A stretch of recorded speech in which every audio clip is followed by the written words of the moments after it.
पंतप्रधान मोदींनी नुकतीच काँग्रेस पक्षावर टीका केली होती। काँग्रेस सत्तेत आल्यास देशाची संपत्ती जास्त मुलं असणाऱ्यांना वाटेल असं वक्तव्य पंतप्रधान मोदींनी केलं होतं। त्याला उद्धव ठाकरेंनी प्रत्युत्तर दिलंय। मुळात कुणाला जास्त मुलं होतात आणि कुणाला कमी मुलं होतात हे पंतप्रधान मोदींना कसं कळतं हे देव जाणे। ते पंतप्रधान आहेत, कदाचित त्यांच्याकडे तशी यंत्रणा असेल असा टोला उद्धव ठाकरेंनी लगावला।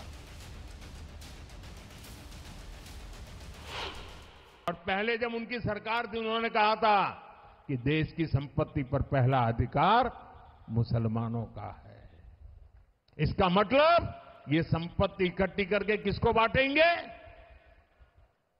जिनके ज्यादा बच्चे हैं उनको बांटेंगे। घुसपैठियों को बांटेंगे।